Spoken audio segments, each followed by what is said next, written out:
Fen, aku ini mau buka bisnis F&B nih. Tapi aku nggak ada referensi dari siapa gitu yang bisa buat bisnis F&B ku ini jalan. Nah, aku punya sih Franz, kenalan. Jadi dia itu owner salah satu restoran Japanese barbecue yang lagi up banget sekarang, apalagi di bagian barat, Surabaya Barat sini. Nah, mau aku kenalin nggak? Wah, mau banget sih itu. Aku mau call. Oke, kalau gitu bentar, aku teleponin dulu ya Cece-nya ya, bentar. Ya, halo Ce.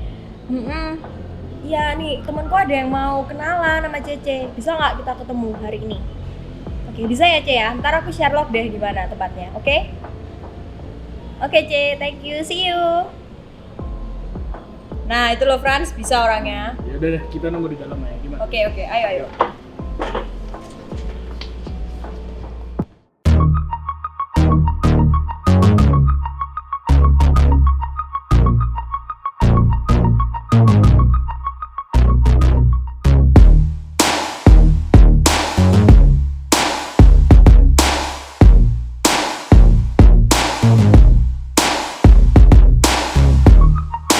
Halo, nama saya Sarah Dewi Ongkewinarso. Saya adalah pemilik dari PT Triharmoni Antar Benua, pemilik dari Niku Japanese Barbecue, dan saya co-founder dari Sekolah Sepak Bola Kator Surabaya. Nah Ce, ini thank you udah mau datang. Ini temanku Franz yang Halo, tadi Ce, aku bilang Franz. mau tanya tentang masalah F&B itu. Jadi langsung aja ya, kita mulai. Aku punya beberapa pertanyaan nih Ce. Oke. Yang pertama, gimana sih kok Cece tuh bisa terjun ke dunia F&B? Kayak motivasi awalnya apa? Terus apa sih yang menarik di bidang F&B itu sampai Cece mau terjun gitu? Awal mulanya terjun ke F&B sih karena memang hobi sih. Jadi awalnya karena kita ada dasar suka masak, terus juga suka makan. Jadi kita juga jadi akhirnya udah terjun dalam F&B sih. Oh, oke. Terus kenapa Ci kok milih Japanese barbecue Ci? Milih Japanese karena dia itu kan masakan Jepang itu kan simple. Simple, terus bahannya juga simple, namun itu ingredientsnya tuh harus enak. Harusnya. Jadi suka aja sih sama masakannya, jadi gurih-gurih manis. Berarti karena simple is better ya? Ci? Betul. Oh, Iya oke. betul. Oke. Nah terus kan Cece pertama kali buka Japanese barbecue namanya Niku ya kan Jen? Iya, betul. Itu kayak langsung rame atau gimana? Apalagi kan banyak kompetitor gitu kan Jen? Iya. Kayak pasti struggle di awalnya. Kayak caranya Cece biar rame waktu itu tuh gimana? Gini, Niku dari awal memang bukan all you can eat pertama. Jadi kita dulu itu ala carte. Ala carte. Betul. Jadi selama 7 bulan kita berdiri itu kita jualnya ala carte. Jadi daging ada berbagai macam jenis daging kita jual. Jadi tetap sama, untuk saus-sausnya sama, cuman sistemnya aja yang berbeda gitu. Oke. Nah, kan Ci Sarah ini udah punya bisnis di bidang F&B nih. Terus kok tahu-tahu punya klub sepak bola ini gimana itu? Itu memang random banget sih kan. Ini karena anak saya kan juga hobi bola. Jadi awal mulanya dari anak saya ikut setiap minggu, terus akhirnya kita ketemu sama orang tua, terus akhirnya kita bikin sendiri gitu. Kalau boleh tahu namanya apa Ci? Kita Sekolah Sepak Bola Gator Surabaya. Keren. Oke. Balik lagi nih Cek ke masalah food and beverage tadi. Nah kan Niku ini salah satu pionernya di Surabaya ya kan. Ya jadi kayak banyak restoran barbecue lain, kompetitornya. Terus kayak biar Cece nyaingin mereka, apalagi kan banyak yang price range-nya sama, Betul. stylenya sama. Itu gimana Cek?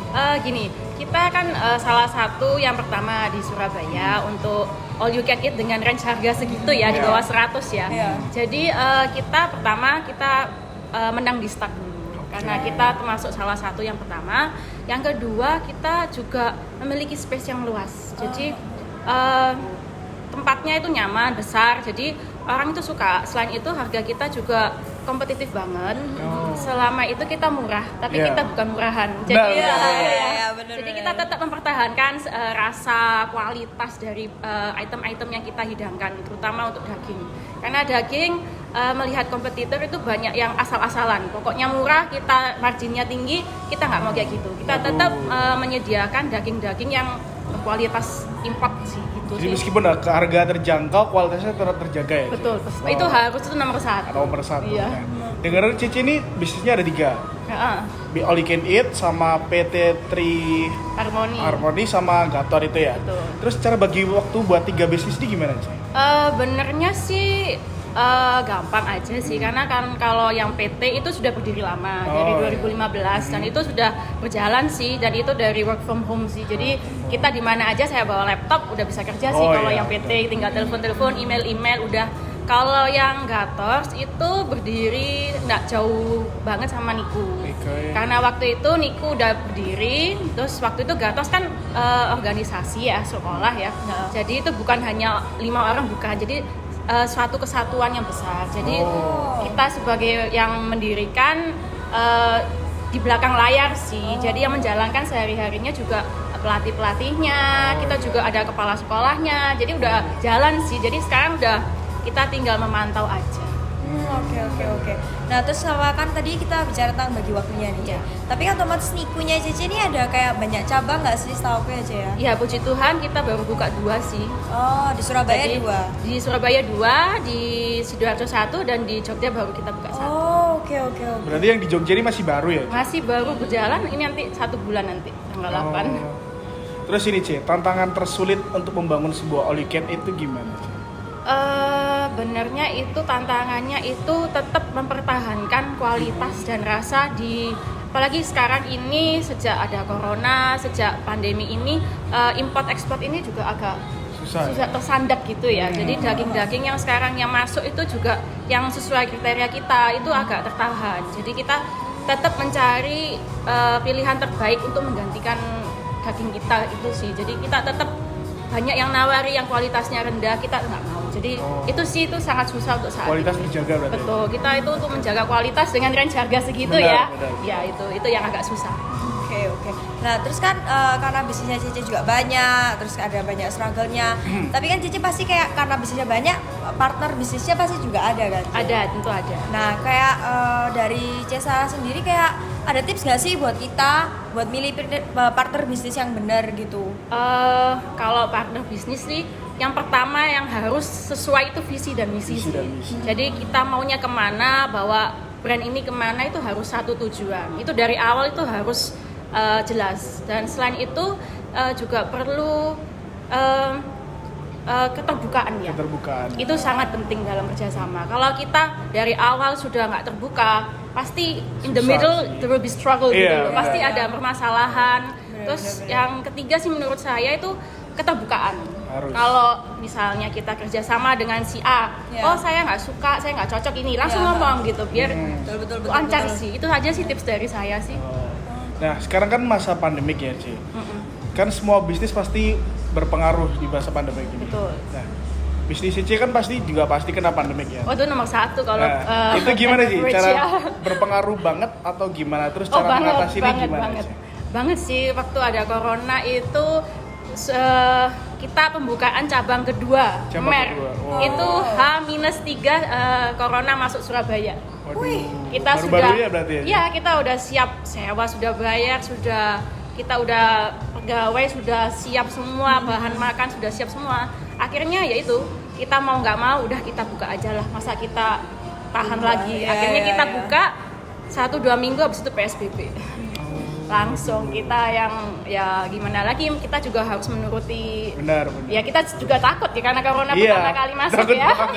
Banget sih ya. Itu terus akhirnya kita juga kan harus dari pemerintah memberi info kalau restoran itu harus take away aja kan. Nah itu struggle banget sih. Dan all you can eat nggak bisa. Ya bisa, akhirnya kita harus berinovasi. Oh iya benar, inovasi itu ya dia. Iya, kita harus take away. Nah kita juga bingung mau kita all you can eat, kita mau gimanain. Akhirnya kita sediain home service sih untuk. Iya. Tapi yang self service tadi kita kirim bahannya. Masak sendiri tetap. Mereka masak sendiri sih. Terus kan tadi kayak Cece bilang H-3 sebelum corona masuk ya. Iya. Kayak maksudnya kan kalau aku nih kalau di posisi Cece kayak mikir-mikir lagi, pasti sepi nanti kalau harus lockdown gimana. Tapi kenapa kok Cece masih berani gitu loh? Ya itu balik lagi karena kita sudah siap semua, sudah bener-bener ready, kita udah announce kalau kita ada pembukaan. Jadi kita udah pantang mundur dah, kita stop. Nah, Cici kan ini punya 3 bisnis ya kan? Yeah. Ada rencana mau nambah lagi nggak sih? Nah itu di luar Ini saya sih, terserah sih, kalau saya sih ayo aja boleh sih nambah sih, iya. Pokoknya visi misinya jelas ya. Betul. Betul. Oke. Mungkin kira-kira ada pandangan nggak sih, mau masuk ke bidang apa?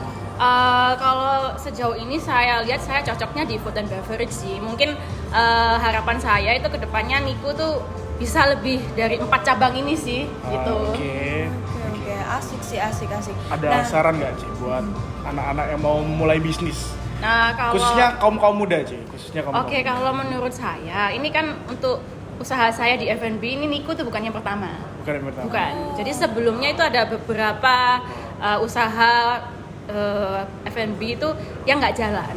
Jadi ada stand, kita jual untuk di kantin, kafetaria, kita juga ada sih sebenarnya. Cuman ya itu jatuh bangun. Kemarin sebelum kita bangun Niku itu saya tuh sempet jangan F&B lagi deh. Udah bolak-balik gagal gitu ya. Cuman nggak tahu kenapa, ya udahlah kita coba, modalnya juga nggak gede banget. Ya udahlah coba aja karena kita juga feeling ini kok bisa, ternyata ya puji Tuhan ya jalan akhirnya. Terus kayak pernah nggak sih ada yang nggak support, karena ya mungkin kan tadi cerita pernah jatuh bangun kan di F&B, pasti kan orang-orang mungkin sekitar kayak kamu kok buka lagi nanti gagal lagi. Sempat gitu. Memang keluarga saya kan juga sebelumnya punya restoran, itu juga awalnya jalan, habis itu nggak jalan, terus mereka, kamu yakin mau buka lagi gitu, janganlah, udah nanti gimana, akhirnya saya yang ya udahlah, yang ini kok feeling, akhirnya bener jalan. Bener untung ya aja ya. Iya, untung. Jadi gitu, jadi kita tetap harus berusaha meskipun yang ini nggak jalan, siapa tahu memang belum waktunya. Dan memang nanti ada jalannya sendiri lah. Selama kita tetap berusaha, kita harus benar-benar semua itu harus diperhitungkan ya. Jadi benar calculated risk taker kita. Gitu sih. Interesting sih apalagi kan kita ini kan bidang perhotelan ya ya. Biasanya perhotelan kan kayak servis di restoran apa gimana. Kita tuh sampai sekarang masih cari tahu menariknya bidang food and beverage dan untuk menjadikan itu bisnis itu gitu loh Cece, kayak menurut Cece gimana? Ya tentunya itu tetap harus passion ya. Kalau memang suka masak, suka makan, itu bisa terjun ke bidang itu. Kalau memang nggak ada passion ya mending janganlah cari. Jadi harus ada passion dulu ya. Betul. Kalau saya memang passionnya di makanan sih, di masak, di berkreasi resep. Jadi kita resep itu juga tentunya kan kita dapat resep itu bisa dari buku, bisa dari orang lain, bisa dari buku, tapi kan balik lagi ke selera kita. Benar. Kita kan memodifikasi resep itu sesuai keinginan kita. Jadi kalau kita nggak ada pengetahuan juga nggak mungkin bisa sih. Oke, benar. Benar sih. Oke, nah Ce, sambil kita ngobrol-ngobrol, Cece boleh minum atau makan. Oke. Aku minum ya. Oke. Nih. Lanjut, hati-hati bro. Oke. Ce, aku mau tanya nih, kan aku lihat setiap kali aku lewat Niku nih, rumahku apalagi di daerah sini selalu rame ya kan. Ya, tapi kan corona gini kan Ce, kayak pasti banyak tantangan corona yang kita kayak harusnya slotnya dalam satu tempat 100 atau 200 orang. Nah Cece menghadapi kayak gitu gimana? Kan biasanya kayak satu keluarga tiba-tiba datang 10 orang. Ada yang sampai 100 gitu kan. Pertama sih pasti kita harus mengikuti protokol yang berlaku ya. Misalnya kapasitas yang dulu 160 kita jadiin 80, kan harus setengah ya sekarang ya. Selain itu kita juga tetap jarak diatur, terus mejanya disteril, pakai pembersih. Selain itu juga ini sih pegawai selalu pakai masker. Terus kalau dia udah ada sakit apa sudah langsung pulang aja, istirahat, cek dulu. Kita sudah ada rutin cek sih. Selain itu juga harus selalu ini sih kebersihan sih nomor 1 sih. Nomor 1 itu harus nomor 1 sih. Apalagi kan kalau all you can eat itu kan ambil sendiri ya. Benar. Jadi capitnya kan juga kita selalu sediakan hand glove ya.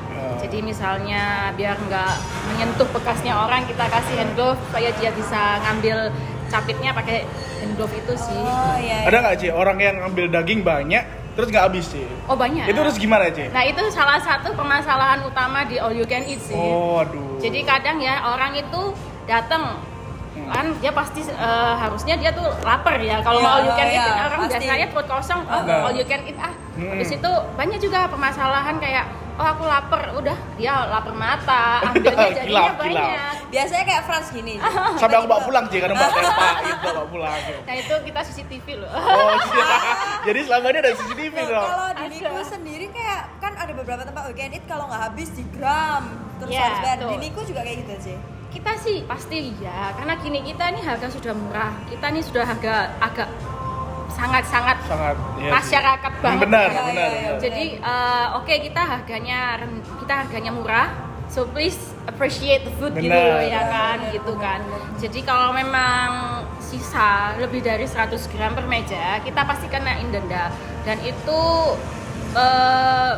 lumayan banyak kejadian kasus sih yang kayaknya ada orang nggak terima karena ini udah ini makanan nggak layak dimakan. Oh, Tapi udah iya. sebelumnya ngambilnya segini. Iya, Tapi iya. begitu udah sisa mereka ada aja sih alasannya Alasannya katanya nggak mau habisin ini gitu gimana ya. ini gimana. Tapi kan kita dari awal sudah ngomong. Jadi begitu tamu masuk pramusajinya langsung bilang menjelaskan kondisinya, termsnya itu bagaimana biar nggak salah paham di akhirnya sih. Jadi dijelaskan. Jadi kalau akhirnya waktu bayar mereka kena denda, ya mereka tetap balik lagi. Kita kan sudah menjelaskan di Iya, awal. benar Jadi sih, benar. saran saya untuk memang yang suka all you can eat atau yang belum pernah all you can eat mending ambil dikit-dikit dulu, dicoba cocok enggak Oke, gitu loh. oke, Kan oke. kita juga nggak tahu apakah ini dia cocok dengan rasa sausnya, dengan ayam yang kita kasih yang udah marinate kan, Iya. daripada ambil matang. Kadang sih udah dicampur enggak. tapi nggak cocok rasanya. Ci. Betul, dan kita Nah. kan juga nggak mungkin bisa balikin Benar. lagi kan, nggak layak kan kita balikin masakan yang sudah diambil meskipun masih bersih kita nggak mungkin balikin sih. Oke, karena udah diambil tadi itu Betul, ya. betul. Jadi buat kalian para netizen kalau masuk all you can eat jangan serakah, tolong. Ya bener banget, daripada kita ngerugiin pembeli, Hmm. penjualnya, kita juga rugi kan harus bayar gram-gramannya, mending jangan aneh-aneh. Benar. Cici, aku mau tanya, aku kan kalau lihat sosial medianya Cici sendiri ya, Cici tuh kan orangnya kayak fashionista. Oh enggak Wah. juga. Bisa lah, dilihat yang penasaran- penampilannya kayaknya. Ya penampilannya aja udah kelihatan fashionista tuh Cek. Makasih. Pernah nggak sih Cek kepikiran buat buka bisnis di bidang fashion mungkin? Sejauh ini sih belum sih, cuman mungkin lebih ke fashion anak mungkin ya, lebih Oh, lebih fashion interest anak. sih. Cuman kalau untuk yang dewasa sih agak susah. Oke. Terus kalau misalkan kayak Niku, kita bicara sosial media lagi ya, yang handle sosial medianya masih Cici sendiri? Masih owner semua yang yang pegang. handle, ya. Semua Cici kerjain sendiri berarti. Kebetulan ownernya kan saya sama suami. Iya. Terus habis itu saya ada lagi satu partner. Gitu. Oh. Jadi kita bertiga yang handle sendiri untuk semua dari upload, dari membalas chat DM message itu kita, dan untuk promosinya juga kita yang handle sih. Akhir-akhirnya ada promosi apa jadi Niku? Cek? Kita promonya kita banyak serang di IG sih, jadi kita IG. panggil food blogger, kita panggil orang-orang yang di Instagram yang Iya. berpengaruh ya di bidang iya. kuliner Benar, khususnya, benar. jangan yang fashion beda. Sekarang Beda. zamannya digital soalnya. Ci. Ya betul, itu memang nomor satu dan kita sudah bisa habis ratusan juta untuk promosi Instagram, Facebook itu. Tapi worth it. worth it, karena kan ya siapa yang nggak pegang handphone sih sekarang Iya, ya Ada kan? feedbacknya berarti. Ya? Apalagi Oh, siapa yang tinggi nggak punya IG ya Betul, anggapannya betul. ya. Jadi kita benar-benar harus nyerang di media sosial sih. Kalau kita sudah pernah coba TV, pakai koran, pakai ya radio gitu, itu memang dapat pride ya. Kita masuk TV apa? Iya. Tapi siapa sih sekarang yang masih lihat TV usia Iya, kita? iya. Udah nggak ada sih, jarang. Jarang kan, Jarang, jadi iya. ya memang itu hanya untuk pride aja. Jadi kalau untuk yang benar-benar untuk sales promotion itu paling hebat di Oh, media iya. sosial sih. Nggak pernah pengen nyoba panggil food blogger yang YouTube gitu Cek? Sudah, kita YouTuber gitu. malah sekarang dari IG terus ke YouTube, sekarang ke TikTok Oh, larinya. ke TikTok. Oh, iya, TikTok Ramenya lagi. TikTok nih sekarang. Hype banget ya Cek ya. Nah, saya nggak bisa pakai, saya makanya nggak tahu caranya bagaimana. Makan sambil goyang-goyang gitu dia. Cuman lumayan, efeknya ternyata. Jarang. Iya, impactnya sekarang bahkan sekarang orang-orang bilang lebih berimpactful TikTok, terus nanti dari TikTok baru ke IG. Betul, jadi kita pertama TikTok apa sih TikTok Iya, ya betul. kan Iya, kita iya, yang iya. apalagi Anak-anak saya. alay gitu. Iya, benar-benar. Yang saya lihat anak saya main TikTok, ternyata ya ini TikToker ini lumayan ngefek juga. Dari 3 ini, C, lebih feedback yang mana, C? Pasti nomor 1 masih Instagram. Masih Instagram, Masih ya? Instagram, masih Instagram. Cuman ya karena kan Surabaya kita sudah pakai semua food blogger apa. Beruntungnya kita kan sudah buka cabang Sidoarjo, sudah buka cabang Jogja. Jadi kita bisa fokus ke kota-kota baru ini. Jadi biar nggak bosen food blogger itu terus gitu. Oh, terus kan kemarin aku pernah lihat di TikTokku nih, kayak Niku yang di Jogja itu kayak masuk FYP gitu. Itu strategi marketingnya Cece atau orang nggak sengaja promosi gitu? Mungkin kalau itu nggak sengaja. Nggak sengaja. Ya balik lagi saya kan nggak paham TikTok, jadi sampai masuk FYP ya lumayan bersyukur sih. Soalnya bener-bener rame gitu loh kayak. Ya kalau yang di Jogja kemarin memang Niku kita yang wah gitu, kita beruntung dapat tempat yang bagus, yang kelihatan mewah, dan tempatnya juga menurut saya itu bagus sekali untuk Instagramable sih. Oke, kalau gitu kita udah sampai di penghujung acara ya. Thank you Paul Terus thank you banget mungkin Cece ada kata-kata terakhir buat orang-orang di rumah yang nonton atau buat anak-anak entrepreneur muda lah anggapannya. Buat yang lagi bangun usahanya dari nol Kalau saran saya, jangan takut untuk mencoba, jangan berhenti untuk berkreasi, tetaplah inovatif, buka mata kemana kalian jalan. Mungkin pergi keluar kota, pergi keluar negeri, bisa mencari inspirasi sih untuk mengembangkan bisnis yang sudah ada yang masih mau dikembangkan. Itu tidak pernah ada berhenti untuk belajar, untuk berinovasi sih itu sih. Dan tetap perhitungkan semua kalkulasi dengan benar sih, itu penting. Nah itu guys kata-kata dari orang yang udah sukses di bidang F&B yang punya Niku Barbecue. Mungkin Cece ada sedikit promosi? Boleh, Niku masih ada promo, kita harga masih untuk wanita di bawah normal, jadi 93.500 sudah net, masuk PPN. Untuk cowoknya 104.500. 104. Oh iya. Enak guys yang jadi cewek lebih murah daripada yang cowok. Apa saya jadi cewek ya? Oke thank you Paul udah nemenin kita hari ini. Thank you banget Oke, thank you sama-sama. Dan buat kalian semua yang di rumah, see you next time and bye-bye. Jangan lupa saksikan HTB Live di episode berikutnya. Dadah. Bye.